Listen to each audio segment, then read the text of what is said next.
ನಮಸ್ತೆ ಎಲ್ಲರಿಗೂ. ಈ ದಿನ ನಮ್ಮ ನಾರಾಯಣಿ ಕಿಚನ್ನಲ್ಲಿ ತೊಗರಿಬೇಳೆ ಚಟ್ನಿ ಪೌಡ್ರು ತೋರಿಸ್ತಾ ಇದ್ದೀನಿ. ಅದನ್ನು ನಾವು ರೈಸ್ಗೆ, ಇಡ್ಲಿಗೆ, ದೋಸೆಗೆ ಎಲ್ಲ ತಿನ್ಬೋದು. ಎಳ್ಳೆಣ್ಣೆ ಜೊತೆಯಲ್ಲಿ ಇಲ್ಲ ತುಪ್ಪದ ಜೊತೆಯಲ್ಲಿ ಮಿಕ್ಸ್ ಮಾಡಿಕೊಂಡು ತಿನ್ಬೋದು. ರೈಸ್ ಬಿಸಿ ಬಿಸಿ ಅನ್ನಕ್ಕೆ ತುಪ್ಪ ಹಾಕ್ಕೊಂಡು ಈ ಚಟ್ನಿ ಪೌಡ್ರ್ ಜೊತೆಯಲ್ಲಿ ತಿನ್ಬೋದು. ಈಗ ಎಲ್ಲಾದರೂ ನಾವು ಹೋಗಿದ್ದರೆ ಬಂದು ಸಾರು ಮಾಡೋಕ್ಕಾಗೋದಿಲ್ಲ, ಈ ಚಟ್ನಿ ಪೌಡ್ರ್ ಮಾಡಿ ಇಟ್ಕೊಂಡಿದ್ರೆ ಅನ್ನ ಇಟ್ಟು ಬೇಗ ಇದನ್ನು ಚಟ್ನಿ ಪೌಡ್ರ್ ಜೊತೆಯಲ್ಲಿ ತಿನ್ನೋದಕ್ಕೆ ಚೆನ್ನಾಗಿರುತ್ತೆ.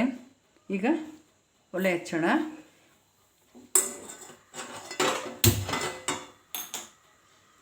ಬಾಣಲಿ ಕಾದಿದೆ. ಈಗ 100 ಗ್ರಾಮ್ ತೊಗರಿಬೇಳೆ ತೊಗೊಂಡಿದ್ದೀನಿ. 100 ಗ್ರಾಮು ಇದು ಕೈ ಆಡಿಸ್ತಾನೆ ಇರಬೇಕು. ನಾವು ಇದನ್ನು ಬಿಟ್ಬಿಟ್ರೆ ಎಲ್ಲ ಸೀದೋಗುತ್ತೆ, ಹಾಗಾಗಿ ಇದನ್ನು ಕೈ ಆಡಿಸ್ತಾನೆ ಇರಬೇಕು. ಒಂದು ಸ್ವಲ್ಪ ಗಮ್ಮಂತ ವಾಸನೆ ಬರೋವರೆಗೂ ಒಂದು 3ರಿಂದ 4 ನಿಮಿಷ ಇದನ್ನು ಫ್ರೈ ಮಾಡಬೇಕು. ಎಣ್ಣೆ ಹಾಕಿದ್ರೆ ಡ್ರೈ ಫ್ರೈ ಮಾಡಬೇಕು. ಆಗಿದೆ. ಇದು ಒಂದು ತಟ್ಟೆಯಲ್ಲಿ ಹಾಕೋಣ. ಈಗ 50 ಗ್ರಾಮು ಕಡಲೆಬೇಳೆ ಹಾಕ್ಕೊಂಡಿದ್ದೀನಿ. 100 ಗ್ರಾಮ್ ತೊಗರಿಬೇಳೆಗೆ 50 ಗ್ರಾಮ್ ಕಡಲೆಬೇಳೆ. ಇದು ದಪ್ಪ ಇರೋದ್ರಿಂದ ಇದೊಂದು ಸ್ವಲ್ಪ ಲೇಟ್ ಆಗುತ್ತೆ. ಹೆಸರುಬೇಳೆ ಸಣ್ಣಕ್ಕಿರೋದ್ರಿಂದ, ಮೈಸೂರು ಬೇಳೆ ಎಲ್ಲ ಸಣ್ಣಕ್ಕಿರೋದ್ರಿಂದ ಅದು ಬೇಗ ಫ್ರೈ ಆಗಿಬಿಡುತ್ತೆ. ಆದ್ದರಿಂದ ಬೇರೆ ಬೇರೆ ಫ್ರೈ ಮಾಡ್ಕೊಬೇಕು ನಾವು.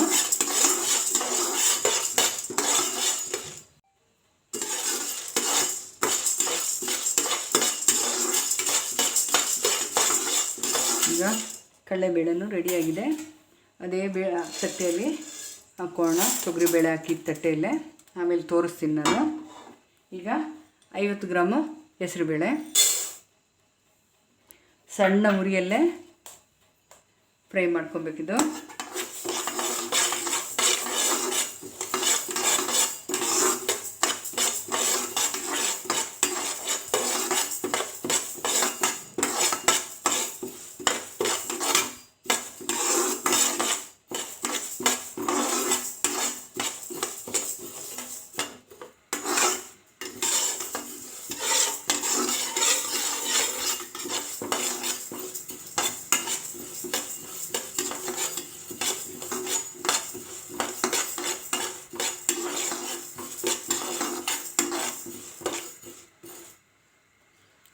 ಇದರಲ್ಲೇ 7ರಿಂದ 8 ಗ್ರಾಮ್ ಅಷ್ಟು ಜೀರಿಗೆ ಹಾಕ್ಕೊಬೇಕು.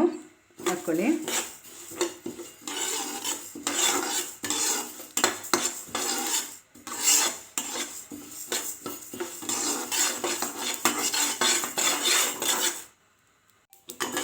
ನೋಡಿ, ಜೀರಿಗೆ ಚಿಟಪಟ ಅಂತ ಇದೆ. ಹೆಸರುಬೇಳೆ ಕಲರ್ ಚೇಂಜ್ ಆಗಿದೆ. ಈ ಸ್ಟೇಜಲ್ಲಿ ನಾವು ಇದನ್ನು ತಟ್ಟೆಯಲ್ಲಿ ಹಾಕ್ಕೊಂಬಿಡೋಣ.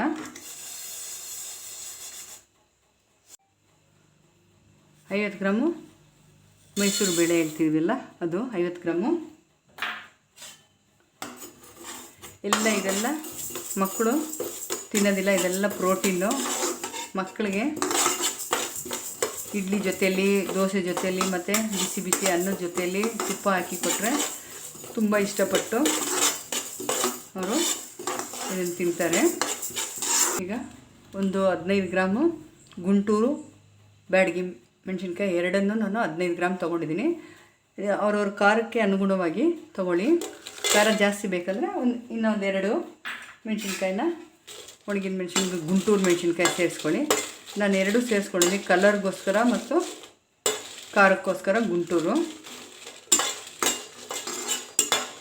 ಈಗ ಮೆಣಸಿನ್ಕಾಯಿ ಫ್ರೈ ಆಗಿದೆ.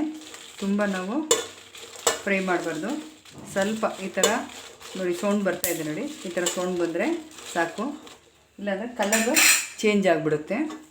ಇದನ್ನು ಸ್ಟವ್ ಆಫ್ ಮಾಡಿಬಿಟ್ಟು ಆ ಬಿಸಿ ಇರೋ ಬಾಣಲಿಯಲ್ಲೇ ಸ್ವಲ್ಪ ಹಿಂಗು ಹಾಕಿ, ಆ ಬಾಣಲಿಯಲ್ಲಿರೋ ಬಿಸಿನೇ ಸಾಕು.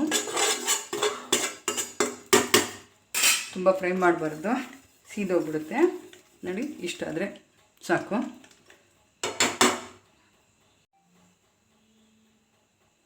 ಈಗ ನಾನು ಫ್ರೈ ಮಾಡಿಟ್ಟಿರೋಂಥ ಬೇಳೆಗಳೆಲ್ಲ ಒಂದು ತಟ್ಟೆಯಲ್ಲಿ ಆರೋಕ್ಕೆ ಇಟ್ಟಿದ್ದೀನಿ.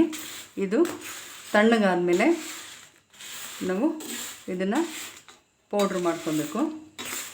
ತರಿ ಹಂಗೆ ಮಾಡಬಾರ್ದು, ಸ್ವಲ್ಪ ನೈಸ್ ಇರಬೇಕು. ನಿಮಗೆ ತರಿ ಹಂಗೆ ಬೇಕು ಅಂದರೆ ನೀವು ಮಾಡ್ಕೊಳ್ಳಿ, ಒಂದು ಸಲ ಮಾಡಿ ನೋಡಿ. ನಿಮ್ಗೆ ಯಾವ್ದು ಇಷ್ಟ ಆಗುತ್ತೋ ಆ ಥರ ಮಾಡ್ಕೊಳ್ಳಿ. ನೈಸ್ ಇದ್ದರೆ ನೈಸ್ ಮಾಡ್ಕೊಳ್ಳಿ, ತರಿ ಆಗಬೇಕಂದ್ರೆ ನೀವು ಮಾಡ್ಕೋಬೋದು. ಬಾಯಿಗೆ ತಿನ್ನೋವಾಗ ಸ್ವಲ್ಪ ಆ ಬೇಳೆದು ಇದೆಲ್ಲ ಸಿಗುತ್ತೆ, ತುಂಬ ಚೆನ್ನಾಗಿರುತ್ತೆ ಅದೂ. ಆದರೆ ಇಡ್ಲಿಗೆ ದೋಸೆಗೆಲ್ಲ ಸ್ವಲ್ಪ ನೈಸಾಗಿದ್ರೇ ಚೆನ್ನಾಗಿರೋದು. ಇದನ್ನು ನಾನು ಪೌಡ್ರ್ ಮಾಡ್ಕೊಂಬರ್ತೀನಿ. ಯಾವ ರೀತಿ ಪೌಡ್ರ್ ಮಾಡೋದು ಅಂತ ನಾನು ತೋರಿಸ್ತೀನಿ. ಮೊದಲಿಗೆ ರುಚಿಗೆ ತಕ್ಕಷ್ಟು ಉಪ್ಪು ಮತ್ತು ಮೆಣಸಿನ್ಕಾಯಿ ಮೊದಲು ಹಾಕ್ಕೊಂಡು ಗ್ರೈಂಡ್ ಮಾಡ್ಕೊಳ್ಳಿ. ಆಮೇಲೆ ನಾವು ಫ್ರೈ ಮಾಡಿ ಇಟ್ಕೊಂಡಿರುವಂಥ ಬೇಳೆಗಳೆಲ್ಲ ಹಾಕ್ಕೊಂಡು ಮಿಕ್ಸಿ ಮಾಡ್ಕೊಳ್ಳಿ. ಅಂದರೆ ತುಂಬ ತರಿ ಇರಬಾರ್ದು, ಒಂದು ನೈಸಾಗಿರಬೇಕು. ನೈಸ್ ಅಂದರೆ ತುಂಬ ನೈಸ್ ಇರಬಾರ್ದು. ನೋಡಿ ಈ ಥರ ಇರಬೇಕು. ತೋರಿಸ್ತೀನಿ. ಒಂದು ಸ್ವಲ್ಪ ಏನು ಹೇಳ್ತಾರೆ, ಈ ಚಿರೋಟಿ ರವೆ ಇದ್ದಂಗೆ ಇರಲಿ. ನೋಡಿ ಈ ಥರ ಇರಲಿ. ಈ ಥರ ಇದು ಇಡ್ಲಿಗೆ ದೋಸೆಗೆ ಬಿಸಿ ಬಿಸಿ ಅನ್ನಕ್ಕೆ ಹಾಕ್ಕೊಂಡು ತುಪ್ಪದ ಜೊತೆಯಲ್ಲಿ ಇಲ್ಲ ಎಳ್ಳೆಣ್ಣೆ ಅಂತಾರಲ್ಲ ಅದ್ರ ಜೊತೆಯಲ್ಲಿ ಹಾಕ್ಕೊಂಡು ತಿನ್ಬೋದು. ಇದನ್ನು 1 ತಿಂಗಳವರೆಗೂ ಇಟ್ಕೋಬೋದು. ಒಂದು ಡಬ್ಬದಲ್ಲಿ ನೀರು ಬೀಳ್ದಂಗೆ ನೋಡಿಕೊಂಡು ಅದನ್ನು ಯೂಸ್ ಮಾಡ್ಕೊಳ್ಳಿ. ತುಂಬ ಚೆನ್ನಾಗಿರುತ್ತೆ. ಇನ್ನೂ ಚಟ್ನಿ ಪುಡಿಗಳ ರೆಸಿಪಿ ಎಲ್ಲ ಇದೆ, ನಾನು ಮುಂದಿನ ವಿಡಿಯೋದಲ್ಲಿ ತೋರಿಸ್ತೀನಿ ಯಾವ ರೀತಿ ಮಾಡೋದು ಅಂತ. ಮಕ್ಕಳಿಗೆ ಇದು ಪ್ರೋಟೀನ್, ಇದು ಎಲ್ಲ ಬೇಳೆಗಳೆಲ್ಲ ಹಾಕಿದ್ದೀವಲ್ಲ, ಮಕ್ಕಳಿಗೆ ಚೆನ್ನಾಗಿರುತ್ತೆ ಅವರ ಆರೋಗ್ಯಕ್ಕೆ. ಮತ್ತು ಇಡ್ಲಿ, ಕೆಲವರು ಇಡ್ಲಿ ಇಷ್ಟಪಡೋದಿಲ್ಲ, ಇದ್ರ ಜೊತೆಲಿ ತಿಂದು ನೋಡಿ ತುಂಬ ಚೆನ್ನಾಗಿರುತ್ತೆ. ನನ್ನ ಮುಂದಿನ ವಿಡಿಯೋದಲ್ಲಿ ಇನ್ನೂ ಕೆಲವು ಚಟ್ನಿ ರೆಸಿಪಿಗಳೆಲ್ಲ ಇದೆ ಪುಡಿ, ಅದನ್ನು ನಾನು ತೋರಿಸ್ತೀನಿ. ಇದು ಮಾಡಿ ನೋಡಿ. ನಿಮ್ಗೆ ಇಷ್ಟ ಆದರೆ ಲೈಕು, ಶೇರು, ಸಬ್ಸ್ಕ್ರೈಬ್ ಮಾಡಿ. ಧನ್ಯವಾದಗಳು.